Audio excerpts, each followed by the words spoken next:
சோழன் தாமேல எந்த தப்புமே இல்லைங்கிறத மறுபடியும் மறுபடியும் நிலா கிட்ட சொன்னாலுமே அவங்க கொஞ்சம் கூட புரிஞ்சுக்கிடுற நிலைமையிலே கிடையாது. ஏன்னா சோழன் பண்ண விஷயங்கள் அந்த மாதிரி.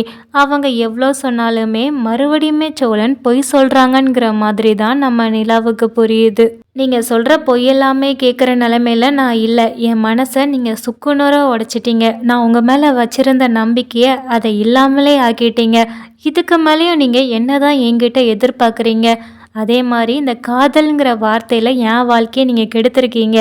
அதுக்கெல்லாம் யார் பதில் சொல்லுவா? நான் இவ்வளோ நாளும் என் அப்பா கிட்டேயும் சூர்யாங்கிற ஒரு சைக்கோ கிட்டேயும் இருந்து தப்பிச்சு நிம்மதியாக இருக்கேன்னு நினச்சிக்கிட்டு இருந்தேன். ஆனால் எனக்கு இப்போதான் புரியுது, நீங்கள் கையாட்டி வைக்கிற ஒரு பொம்மை மாதிரி தான் நான் இருந்திருக்கேன். நீங்கள் சொல்கிறத தான் நான் கேட்டிருக்கேன், நீங்கள் சொல்கிறது தான் நான் நம்பியிருக்கேன். ஆனால் நீங்கள் என்னைய இந்த அளவுக்கு கேவலமாக நடத்திருக்கக்கூடாது. உங்கள் பொய்யெல்லாம் சொல்லி இந்த கல்யாணத்தை நடத்திட்டு அதை நியாயம் வேற படுத்திக்கிட்டு இருக்கீங்க. நான் இப்போ சொல்கிறது தான், என்னோட வாழ்க்கையில் இனிமேல் சோழன்கிற ஒரு ஆள் கிடையவே கிடையாது.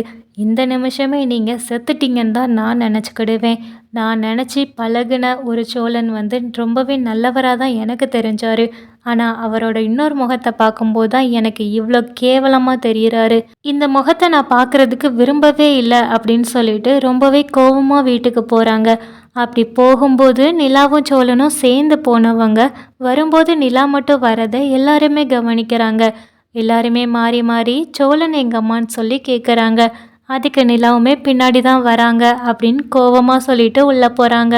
அப்புறம் நிலாவால் கேட்காம இருக்கவே முடியலை. இதில் சோழன் மட்டும்தான் சம்மந்தப்பட்டிருக்காங்களா இல்லை வீட்டில் உள்ள எல்லாருக்குமே இந்த விஷயம் தெரியுமா? அவங்க தம்பிக்காக தான் மறைச்சி வச்சுருக்காங்களான்னு ஒரு சந்தேகம் வருது. அதனால் நம்ம சேரன் அண்ணா கிட்ட பேசும்போது, அண்ணே நான் உங்ககிட்ட ஒன்று கேட்பேன், நீங்கள் தப்பாக நினைக்கக்கூடாதுன்னு சொல்கிறாங்க. அதுக்கு சேரனும், என்னப்பா விஷயம் சொல்லு அப்படிங்கிறாங்க. என்னப்பா வந்ததுலேருந்து நானும் பார்த்துக்கிட்டு இருக்கேன், நீ ஏதோ அழுகிற மாதிரி இருக்க, ரொம்பவே கவலைப்படுற. என்ன விஷயமா இருந்தாலும் அண்ணன் என்கிட்ட சொல்லு. ஏதாவது பிரச்சனையா உனக்கும் சோழனுக்கும்? என்கிட்ட சொல்லுமான்னு ஒரு வார்த்தை தான் கேட்குறாங்க. இதை கேட்ட அடுத்த நிமிஷமே நிலா ரொம்பவே உடஞ்சி அழுகுறாங்க. அண்ணே, சோழன் என்னைய ரொம்பவே ஏமாத்தியிருக்காங்க. எல்லா விஷயத்துலையுமே என்னை ஏமாத்தியிருக்காங்க. நான் அவங்கக்கிட்ட இவ்வளோ கேவலமாக ஒரு முட்டாள்தனமாக ஏமாந்துருக்கேன் அப்படின்னு சொல்லிட்டு ரொம்பவே ஏங்கி அழுகுறாங்க நிலா. அதை பார்த்த பல்லவன், பாண்டியன், சேரன் 3 பேருமே பதறி போய் என்னம்மா விஷயம் நடந்துச்சு சொல்லுன்னு சொல்லிட்டு கேட்குறாங்க. அதுக்கப்புறம் நிலா நடந்த எல்லாத்தையுமே சொல்கிறாங்க. இதை கேட்ட சேரன், பாண்டியன் 2 பேர்த்துக்குமே சோழன் மேலே அதிகமாக கோபம் வருது. சோழன் உன்கிட்ட ஒரு சின்ன பொய்யா தான் சொல்லி வச்சிருக்கான்னு நாங்கள் நினச்சிக்கிட்டு இருந்தோம். நான் ஒரு ஆர்கிடெக்ட்னு உன்கிட்ட பொய் சொல்லியிருந்தான், அதை கூட நாங்கள் ஏற்றுக்கிட்டோம். பாண்டியன் ஏதோ ஆட்டோமொபைல் வச்சுருக்கான்னு சொல்லி உன்கிட்ட பொய் சொல்லியிருந்தான், அதையுமே நாங்கள் பெருசாக எடுத்துக்கல. பல்லவன் நல்லா படிக்கிறான், இந்த மாதிரி சின்ன பொய்யா சொல்லிக்கிட்டு இருக்கும்போது கூட எங்களுக்கு பெருசாக தெரியலை.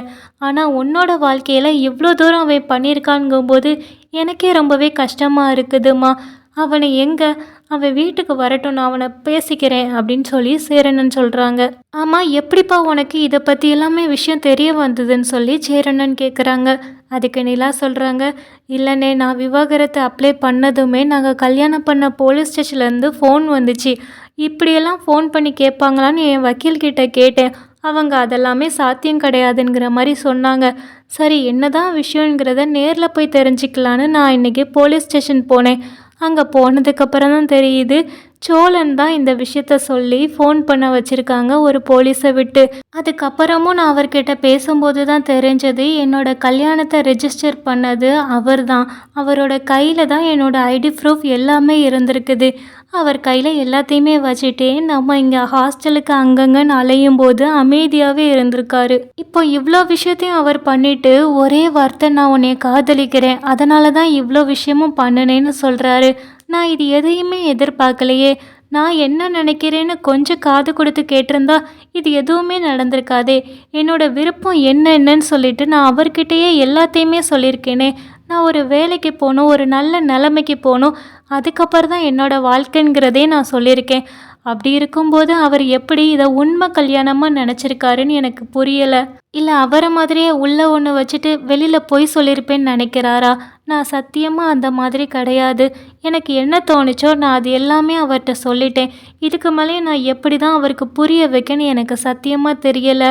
சோழன் என்னை ஏமாத்திட்டாருங்கிறது ஒரு பக்கம் இருந்தாலுமே, இவ்வளோ கேவலமாக வெளி உலகமே தெரியாமல் இவ்வளோ அசிங்கமாக போய் நான் சோழன்கிட்ட ஏமாந்துருக்கிறேன். அதை நினைக்கும் போது எனக்கே என்னைய பார்க்கும்போது அசிங்கமாக இருக்குன்னு சொல்லி ஏங்கி ஏங்கி அழுகிறாங்க நிலா. இதை சேரனாலையும் பாண்டியனாலையும் பார்க்கவே முடியலை. பாண்டியன் சொல்கிறாங்க, நீங்கள் அழாதீங்க, நான் சோழன்கிட்ட பேசுகிறேன்னு சமாதானப்படுத்துகிறாங்க. நிலா இந்த மாதிரி ரொம்பவே கஷ்டப்பட்டு அழுதுகிட்டு இருக்க அதே நேரம் சோழன் உள்ளே வராங்க.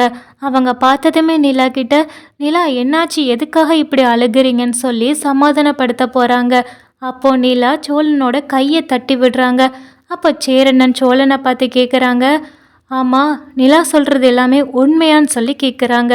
அதுக்கு சோழனுமே, ஆமாண்ணே உண்மைதான் அப்படின்னு நெஞ்சு நிமித்திட்டு அவங்க செஞ்சது கொஞ்சம் கூட குற்ற உணர்ச்சியே இல்லாமல் சொல்கிறாங்க.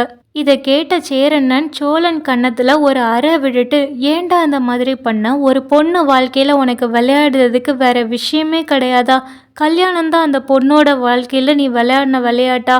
அந்த பொண்ணு எவ்வளோ கஷ்டப்படுதுன்னு பாத்தியா?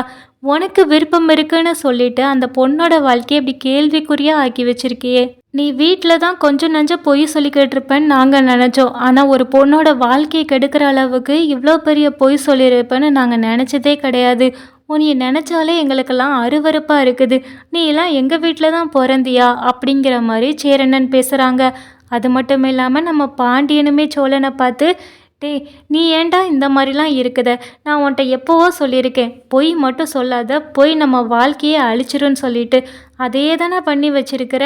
ஐயோ பாவண்டா, அவங்க வந்ததுலேருந்து எப்படி அழுகுறாங்க பாரு. இன்னைக்கு மட்டும் அவங்க போலீஸ் ஸ்டேஷன் போகலைன்னா இந்த உண்மை எப்போதுமே எங்களுக்கு தெரிய வந்திருக்காது, அப்படி தானே? ஒரு வார்த்தை கூட எங்ககிட்ட கூட நீ சொல்லணும்னு நினைக்கல.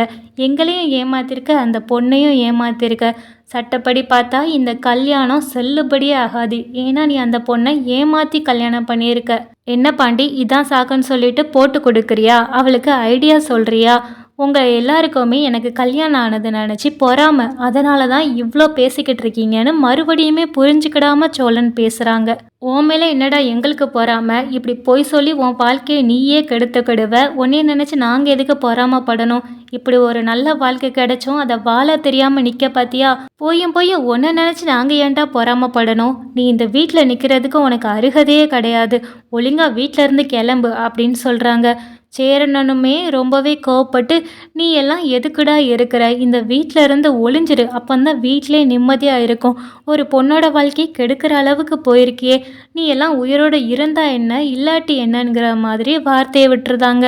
இதை கேட்ட சோழன் ரொம்பவே அதிர்ச்சி அடைகிறாங்க.